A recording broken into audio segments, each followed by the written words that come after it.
25th, 2018, and tonight's broadcast is based on a theory called choice theory. Originally, it was called reality therapy or reality therapy theory, and this was pioneered by William Glasser and much of his work and research and writing.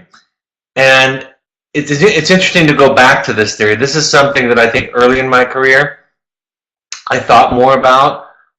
This is an old webinar that we've decided to redo. And as I was visiting it, I had a couple of thoughts. One was actually not related to this theory at all, but one was related to an experience I had recently with a parent.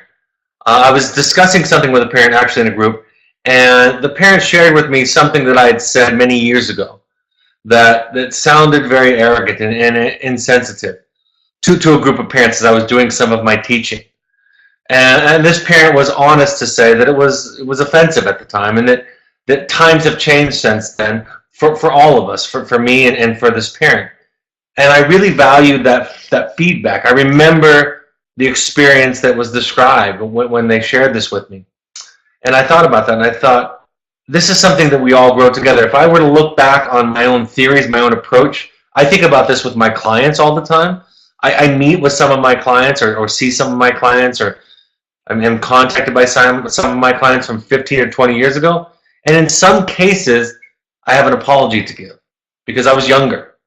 And I don't think I was completely off base in everything that I did. There was definitely less compassion back then, right? I kind of thought that when you came to therapy as a therapist, that you were just trying to win arguments, that you were trying to be right, that you had information, especially with adolescents, that you were going to give to them and convince them in one way or another to change their life. And of course, going through my own life and getting to where I am today, I realized that what people need in order to heal is compassion and understanding.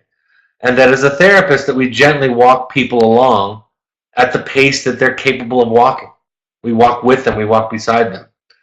But in those moments, and that's why I talk about it all the time, in that moment when we come at their defenses with a pickaxe or a sledgehammer, we do them harm. Even though we think that our intent is to help them, to get rid of their defenses, to get rid of their symptoms, we in fact tend to trigger a more fortified defense. So I was thinking about that in this context because I was going back over and refreshing my education about choice theory. I saw the limitations of one theory trying to explain everything of human phenomena, right? And how theorists, when they invent a theory, they get such tunnel vision, right? It's probably what's required of somebody when they start a theory, that kind of commitment to one way of thinking.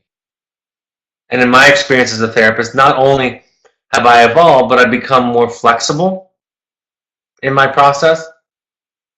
Finding really these theories are metaphors for understanding human beings.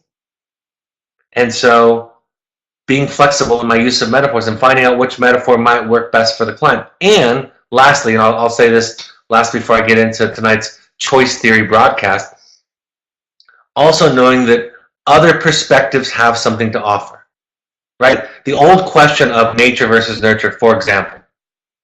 And we learned this early on in our undergrad, that it's almost in all cases never one of those two.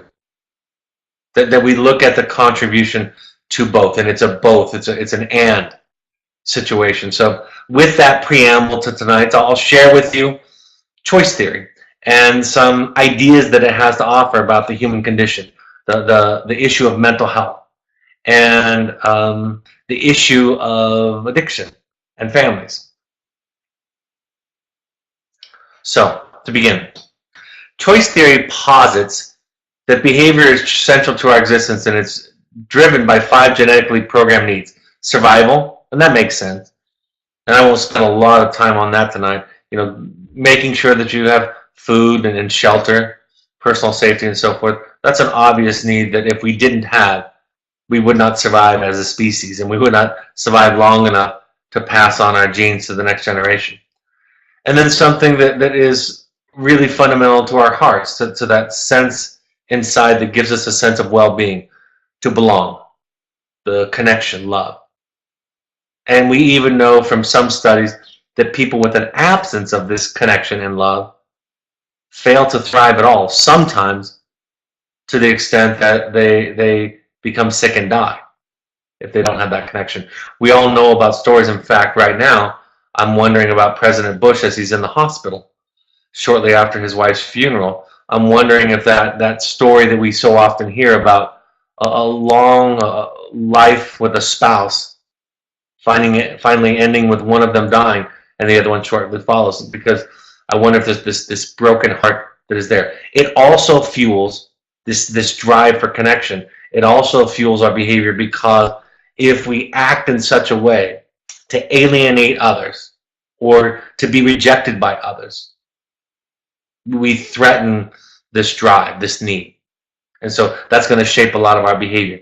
Power and significance, that has a negative connotation. He didn't necessarily talk about it in that way, but it's this drive to just be important. A lot of times I see children in our programs, and my own children, people will ask questions. Why did they do something cruel or unkind or triggering or sarcastic or defiant? And part of it is they just need to feel powerful, right? If you can affect somebody, I've seen kids hurt animals, right?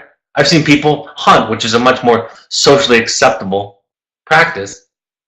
And there's this sense of power, right? Like I can, in those cases, hurt somebody or something, and the life of an animal.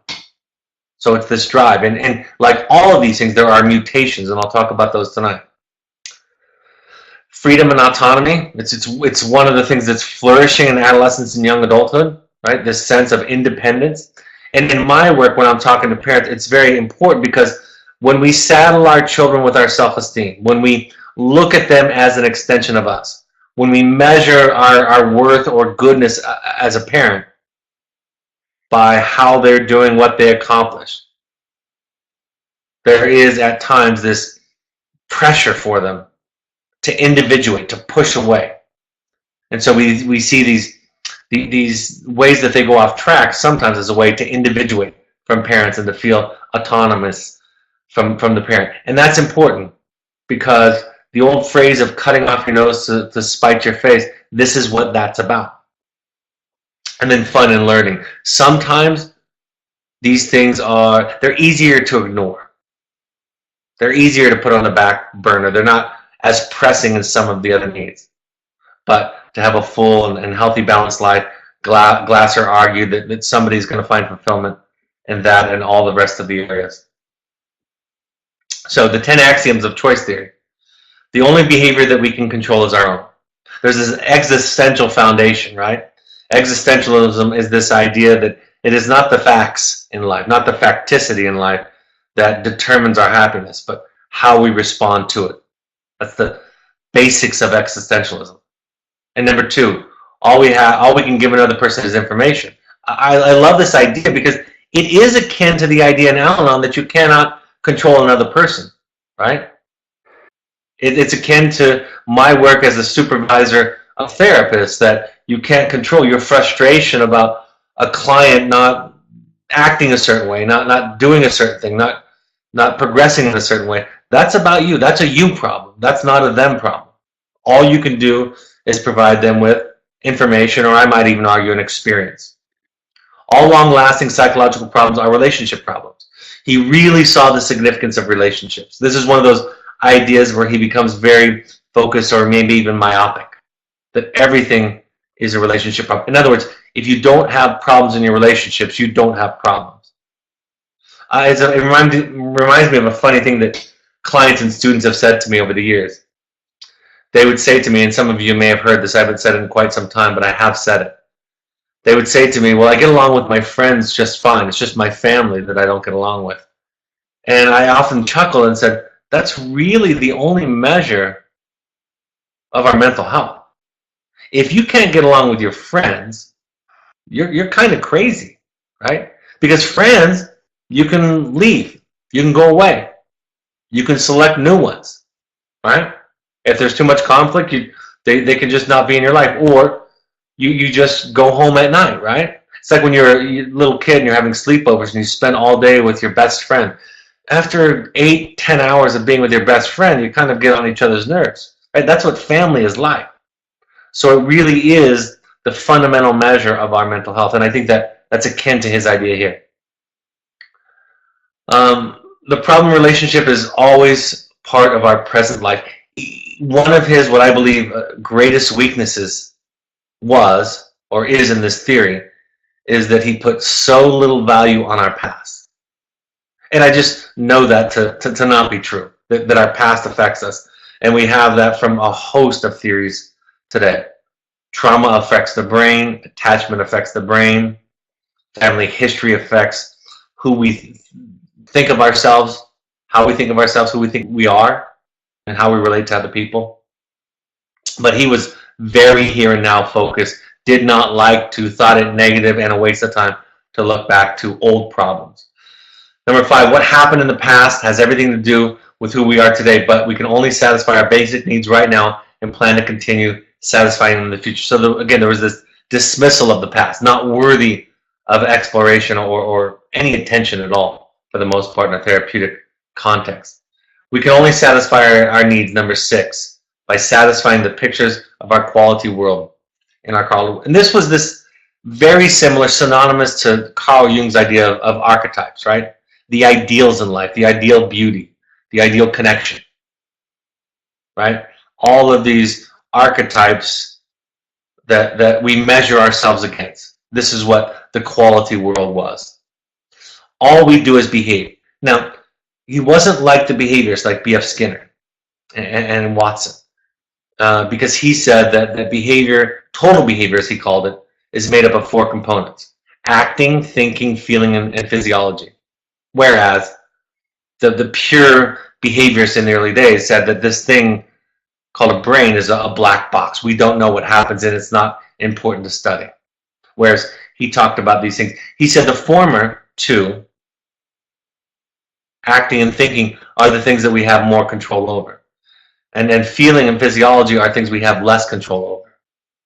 And we can work to become more and more conscious and directive of those. But we have less conscious capacity to direct those behaviors. All total behavior is chosen, but we only have direct control over the acting and thinking components, what I just said. We can only control our feeling and physiology indirectly through how we choose to act and think.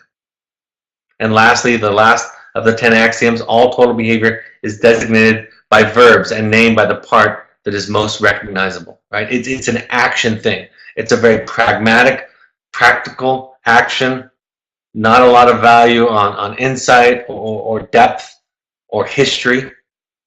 It sounds much more like a problem solving. Again, some of the concepts here can be very beneficial for adolescents and young adults because they think about their challenges as problems to be solved, right? Like a problem-solving equation. I'm having a problem with the relationship with my girlfriend or with my boyfriend or with my parents or at school. What are the skills, the tools, the steps that I can go about to affect healthy change and get unstuck? Glasser's idea was this, and I think this is something that many of us and most theories believe to be true to some extent. Choice theory, he said, posits most mental illness. He said most mental illness is in fact an expression of unhappiness. And so it would be an oversimplification to say and to disregard the biology of things, right? That would be an oversimplification. But it is really what we have control over. I get asked all the time, could this be genetic? Could this be related to the organicity of the brain? And my answer is absolutely, and we should be compassionate and look at that and take advantage of whatever medical, biological tools and interventions that we have. That's true. And day to day, the thing that we have the most control over is our environment, right? Meaning us as part of the environment. What can we do differently? And what kind of impact might that have on our relationships and specifically with our children? So this idea becomes apparent, I think, to most therapists because for the most part, when you trace back a child's diagnosis and symptoms, you do trace it back to some level of unhappiness, some sadness. It's the same thing that Carl Jung said, when he said neuroses is a substitute form of legitimate suffering, right? Neuroses, in his way of thinking, is the expression of neuroses, some kind of psychological break, fixation, difficulty, dilemma. And again, what I want to say is theoreticians like Glasser are absolute, right? It's a binary world for them. You're either for them or you're against them. And so in that way, I wouldn't lend my faith in this, but it has some value and some interesting concepts. One other thing that the reason I like to touch on other theories sometimes during these broadcasts, because it's like, some of you may have, you may know another language. You may have taught a second language. And what I've heard from people who have taught another language, or even English, if English is their first language, to people in other countries, is they say they learn so much more about English by teaching Spanish or German or Chinese. They learn so much more about English than they ever learned from English class, because you have to think about it. I think the same is true as we study other theories. That's another reason why I do this. So speaking of those categories of needs that Glasser says drive us, power and control is connected to self-esteem, right? Can I can I make a difference in this universe? Do I even matter? Do I show up in the universe? It's related to internal locus of control and self-efficacy, excuse me. Internal locus of control is what I do makes the biggest difference, not what happens to me. That existential idea. I can encroach on others. It can create conflict. The examples that I gave, when people tease people, I remember asking my children when they were young and they would be teasing somebody or teasing their brother or their sister, and I'd say, does it make you feel powerful? And I think I've told the story that I asked my son this one time, and he said, yes, it does make me feel more powerful to pick on somebody. And this is what he's talking about. We think about it in terms of responding to these things with logical and natural consequences, not from a heavily emotionally charged place, a shaming place, but rather a practical place. That's the way Glasser thinks of it. It requires flexibility. We have to have response flexibility when we're dealing with this need and it going awry. There are mutations. I've already talked about some of these. The mutations in this is violence, manipulation, learned helplessness. These are when this need is not met, the person feels incapable, the person feels powerless, and then they start to act out. And we see that in the world with a lot of the acts of terror, right? Especially those that are domestic, where somebody says, I was wronged by girls, or I see in people that I'm hurting, those who have rejected me, those who have dismissed me, those who treated me as if I was invisible. That's that mutation of that need. The need for belonging. Right? We have a need for empathy. We have a fundamental need to be understood, that we seek for, that drives us. And we're always looking for a place. I think I've talked about this before. It's been some time, maybe years since I've said this. But when a child has a peer group that the parents find, for reasonable reasons, for logical reasons, they find it objectionable, right? They find it less than. I think it's really important to spend a lot of time in the place where we understand what that peer group, that negative crowd, those negative influences, what that does do for the child, and to validate that a lot. But our first instinct, like with a lot of things in parenting, is to go in the opposite direction, to dismiss, to degrade well, they only are your friend because you do drugs together. And if you weren't doing drugs, they wouldn't be your friend. And on and on and on. And what I have found in my life is that I have friends that I golf with. I have friends that I work with. I have some friends that are my inner circle and that I'm very close to. And I have friends that in some contexts, right, if we stopped golfing, if I stopped golfing, we might not hang out as much together. So sometimes I think we can be really critical of that. The peer pressure and taking care of parents' emotions. I talk about this all the time. This idea that the seeds, the wiring of peer pressure are created in the dynamic in many ways when the parent makes the child responsible for their emotions. In other words, I'm scared or upset that you're doing this thing or you're not doing this thing. And therefore, it is your responsibility to do something different so I'm not upset. I'm not scared. I'm not sad. I'm not disappointed. We wire a child's brain to not know where they and others start and stop, to be undifferentiated. Finding balance as a friend and an authority, right? It's like the broadcast that I did a couple of months back on why your child should be your friend, right? And in many ways, there's more parallels between a good, authentic friendship and the parent-child relationship than there are not. And my experience is I had to unlearn in graduate school or unlearn from graduate school a lot of ideas. One of my favorite quotes from a therapist is what's the biggest mistake that most therapists make in the relationship? And the answer is too much distance. So finding a way to be connected and still maintain your own autonomy as a parent, being able to act authentically and make decisions and maintain your boundaries. Group process and positive peer culture. There's a lot in his theory about that aspect and how that can be helpful. We talk about that in the field. I always say that it's ideal that your children at some time are the highest functioning or one of the higher functioning members of the group, and at another time are one of the lower functioning members of the group. That doesn't always happen, but it's kind of nice to see the dynamic play out.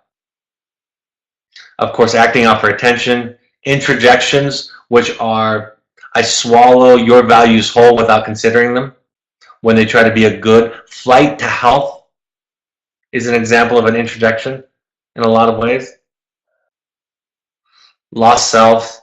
Sex can be a substitute for this need for belonging. He talks about this idea that sex is absolutely part of a healthy, intimate relationship between partners. It's a vital and important and valuable part of that. And it can also be a substitution for it. And then, of course, leaving the mainstream. There are times when we have to leave. That's a lot of things that you guys are doing, right? You guys are leaving the assumptions in many ways of your culture, of our society, and considering new ideas that are not as widespread. That's what happens when you get into therapy. That's what happens when you get into recovery. That's what happens when you get into Al-Anon or AA or analysis or psychotherapy for a long period of time. Freedom and autonomy. Helping children understand, and he talked a lot about this choice theory with school-age children. Helping children understand the balance between freedom and responsibility. Children tend to want all the freedom without all the responsibility, and helping them see the connection. Helping them see the connection between freedom and control, acting out and the consequences that come from it. Success with small responsibilities leading to more freedom and trust, of course. Logical consequences. I used to say to the students all the time, my role isn't to play God in your life. My role is to play Isaac Newton. I didn't invent gravity. I'm just kind of explaining how it works. If you yell, if you act out, if you don't watch your tone with the group, these are the kinds of things that tend to happen. So you get to decide.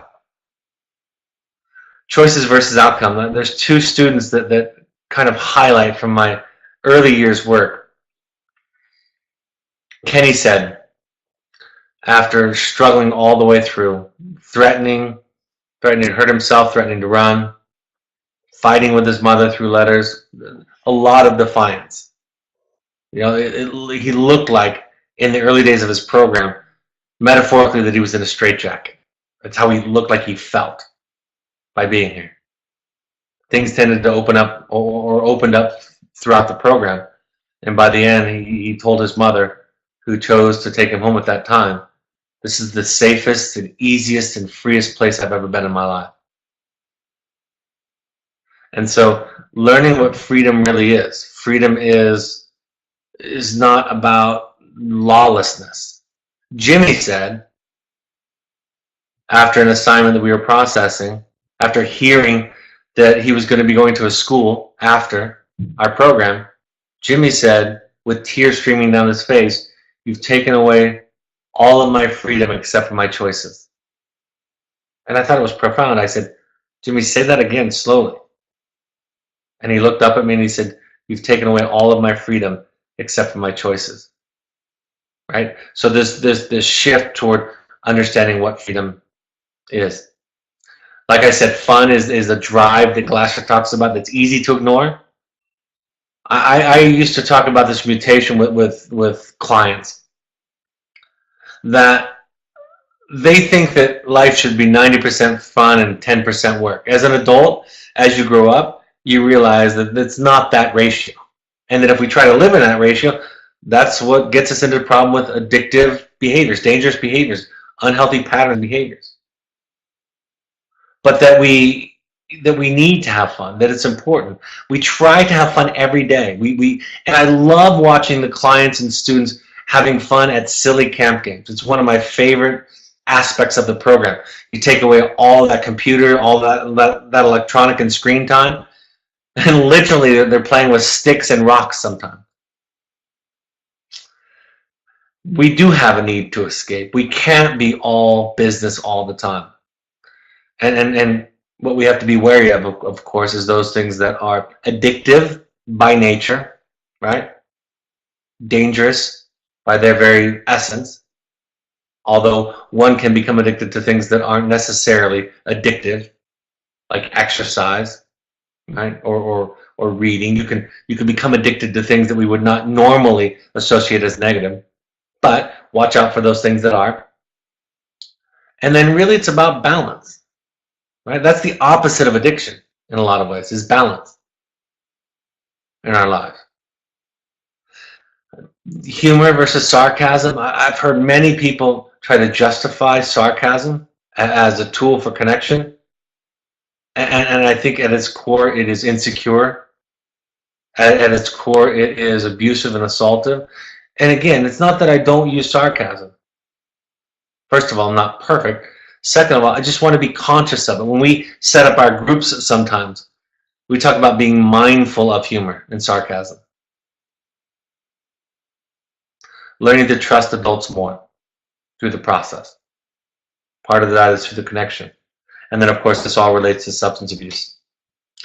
Like I said, Glasser's earlier work was called reality therapy. It later morphed into choice theory. In reality therapy, it was a more fundamental version of this. It was everything is here and now. Everything is focused on solutions. History and insight, not important, not valued in this theory.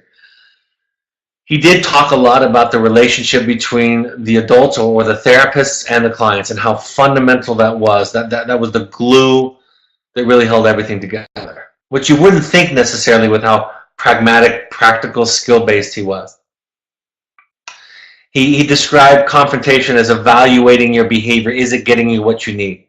It's similar to motivational interviewing, right? This idea that confrontation is exploring the inconsistencies in your behavior and what you say you value or want to do.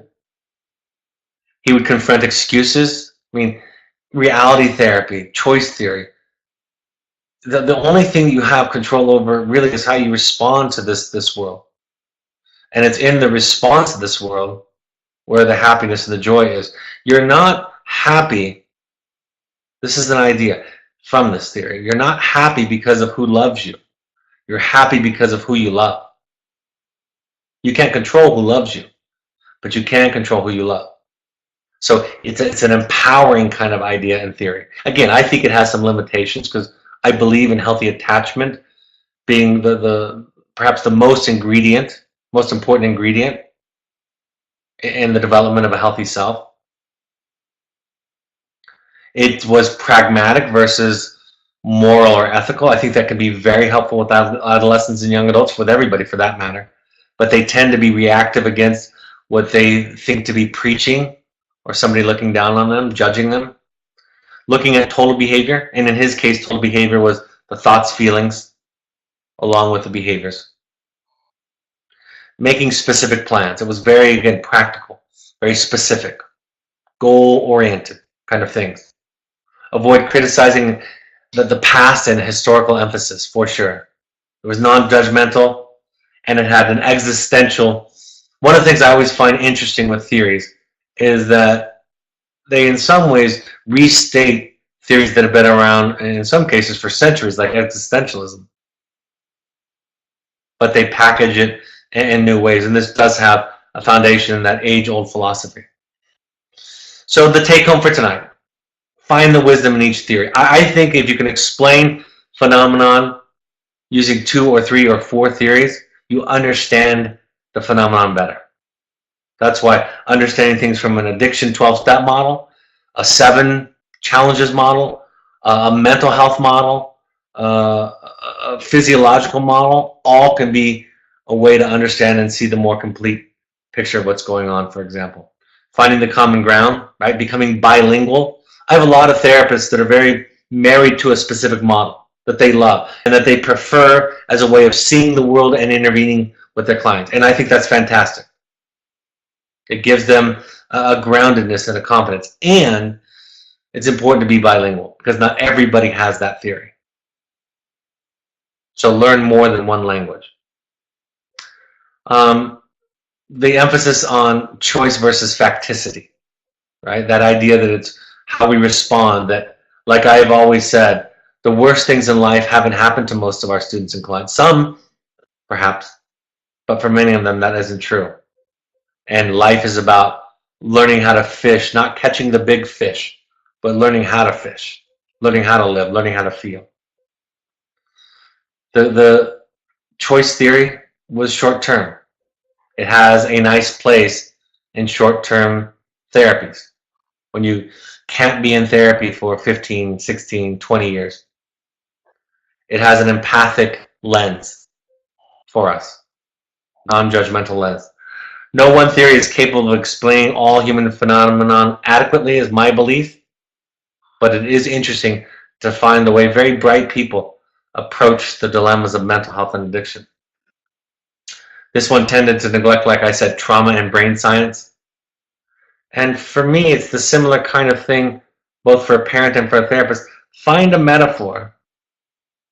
Find some ideas, some tools, some models that seem to explain or help the child explain their dilemma, right? If therapy is finding the client, finding the child, and helping that child to tell their story so that they make sense, and so that they can ask for what they need from the world, then we have to be flexible in our approach. And so this is just one more to add to it. And I'll be doing several of these over the next couple of months. Happy to take any live questions if there are any that have come in.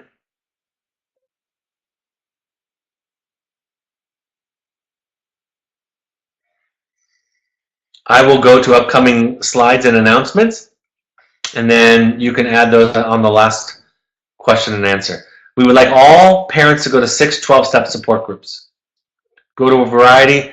I would encourage you to go to one in your area to ask other people if they know any that are good ones.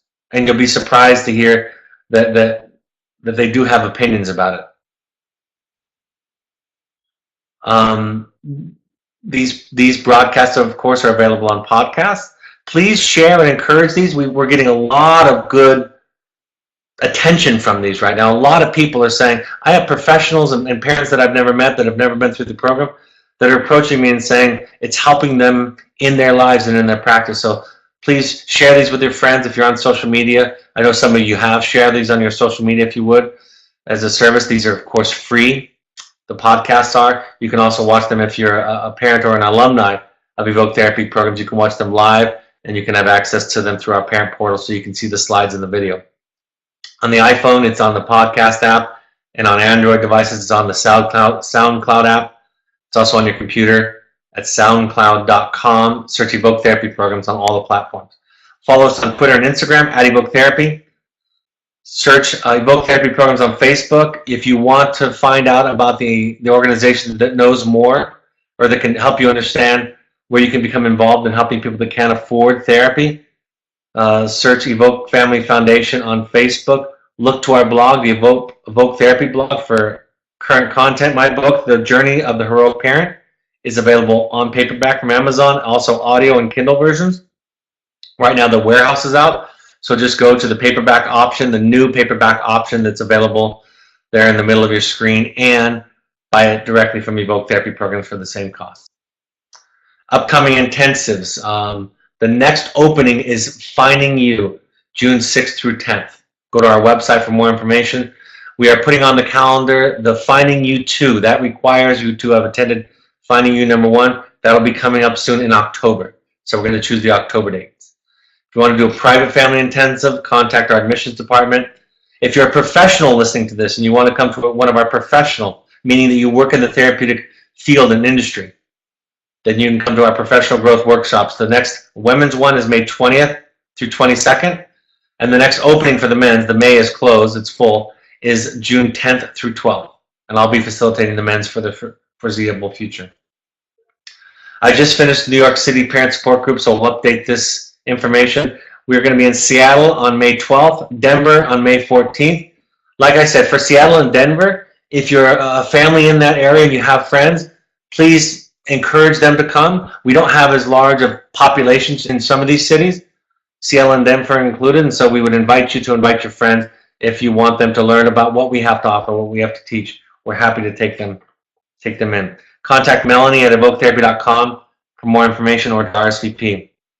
The next workshop, April 21st, just passed. The next one will be June 23rd and 24th at Entrada. We would like all current families to go to this multi-family experiential workshop, and parents who go to these rave about these. These are great educational family therapy experiences. You can ask your Evoke therapist if the timing is a good match for a visit to see your child, because you can combine the two. Contact Gail at evoketherapy.com for more information or to RSVP. And pursuit trips are sober fun, adventure therapy, short-term trips all over the world, any kind of activity for young adults or families. Think of sober fun or therapy light with an emphasis on fun. All right, happy to take questions, live questions. First question, how does a therapist evoke a better choice? In motivational interviewing, you talked about the client finding their truth with very little intervention from the therapist except to evoke. It's through reflection and observation. You're really providing an empathic mirror. And so if you came to me and said, oh, I blew it with my husband today, and I would say, tell me the story. And then I would seek to understand you. I'd reflect back that understanding that would come from a compassionate and caring place. And then you would see a part of yourself that you couldn't see because it was covered in a cloud of shame or guilt, something you had learned from your context. That's how you evoke it out. You find it, you reflect it, and the person sees it and they discover the truth that was hidden beneath those barriers of shame and guilt. For example, that's one way. But it's a lot of reflecting, a lot of listening, a lot of hearing. You ask questions. You say, what about this? Could it be this? I have an idea. What if you thought about it this way? But you're not inserting it into them. You're exploring it with them. And you're doing a lot of reflecting and hearing. Next question. We encourage our son not give his therapist permission to talk to us as parents, so he would buy in more and have a sense of privacy. He initially said, I don't care, do whatever you want. But that sounded like disassociating himself. What are your thoughts? I love that idea. You know, I said this to my child's therapist, my 16-year-old's therapist, just a week ago. I said, I don't want to know. In the state of Utah, parents have the rights to the child's file. I don't want that. I don't want to look at it. I don't want to know. If there's something eminently dangerous that I need to be a part of course I do want to know that. But if you're struggling, you need to be in a place where you can talk about your craziness, your struggle, right? Your bad decision making, without the pressure of parents looking over your shoulder and having their anxiety be triggered and then trigger you. So I love, love, love the idea of giving the child a safe place to explore themselves, which includes outside of the eyes of the parent, and trusting the therapist's judgment enough that if something is eminently dangerous, that it'll be addressed effectively. All right. Looks like that's all the questions that have come in. Sorry about the mistake with the misspelling. Looks like a lot of you figured it out. All right, folks. This is one of my favorite things to do. So this Monday, if you have extended family, friends, if there are siblings at home, you can either have them send in questions, or you can submit questions for or about them. So on this Monday, April 30th, I'm going to be talking to siblings, family, and friends about siblings and directly to siblings if they have questions. What do I do if a child doesn't want to write a letter to his or her sibling if they're so angry and hurt? What if they feel like I've done the wrong thing and they're being afraid? They're afraid they're going to get sent away. What does my brother or sister do all day when they're out there? I'm going to be talking to siblings and about siblings, and also family and friends. So please, you can answer a question that they've asked you, a family or a friend, something that you're struggling with to answer, how to respond, and I'll give you my answer, an answer. So yeah, look forward to that. And look forward. I love it when I have siblings join, any age, all the way down. I've had them as young as 8, I believe, all the way up into the mid-20s and even 30. So I welcome those live. If you want to attend it with your child, you're welcome to. If you want to watch it first and then show it to your child later, that's also okay. Looks like one more question is coming in. I have time for one more question.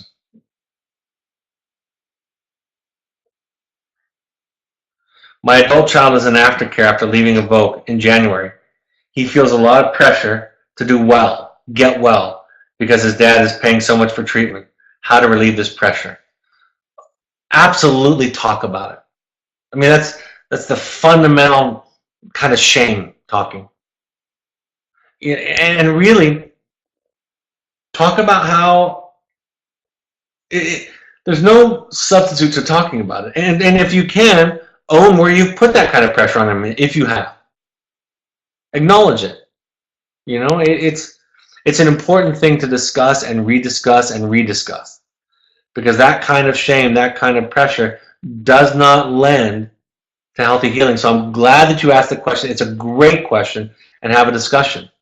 And I hope, I cross my fingers, that the therapist doesn't enlist themselves in that also. I've heard people, therapists in the therapeutic community, use that as guilt and pressure to a child.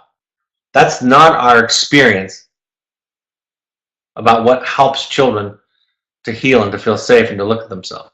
We don't do this so that they're obligated. We do this as a gift of love, right? You don't love your child so they'll owe you something back or be obligated to you back. Even gratitude. We give it. In family therapy, they talk about a gift being something that you give without strings attached. And if you can't, you don't have to. You absolutely don't have to. But if you do, ideally, optimally, you do it without strings attached. I'm his mom. We are divorced. He doesn't talk to him about it. I'll say this. This is a challenge, what you just shared with me. And I'll tell you this. You have a disadvantage when you have co-parents that aren't on the same side. I would encourage him to talk to his father. I would encourage the therapist to encourage him to talk to his father. I would tell him how ineffective it is for you to hear about that, because it's not about you. You wish you could help, but you really can't. And I'll say this, because this came up in New Jersey last night when I was speaking to a group of parents. The research shows us that if one parent is a stable, grounded, connected force in a child's life, it makes a difference. They just need one person in their life that is that grounded, reliable, stable person that can see them. So if you do your work, and you cannot make up for your ex-husband, you can't sit in his place, but you do your work, you stay present with that, and encourage your son. I would even say, I can't do anything about that. You're going to have to figure that out. Even if he writes a letter that he doesn't send, that could be an exercise that his therapist does. Also, hand that to the therapist that he's working with, so that it's not yours, because it'll do nothing but cause you to go crazy, because you can't solve it, but you can be there for him, and you can be stable and consistent, and it makes a difference, even if his father isn't. And I'm not saying his father isn't, but even if he isn't. All right, folks, I look forward to talking to you Monday. Please invite family and friends. Bring on siblings. Bring questions. Send questions in advance to webinar@evoketherapy.com to us, and we'll be happy to upload those on the slides before we start. Look forward to that. Monday, April 30th, 7 p.m. Mountain Time. Have a great week, great weekend, and I'll talk to you Monday. Bye-bye.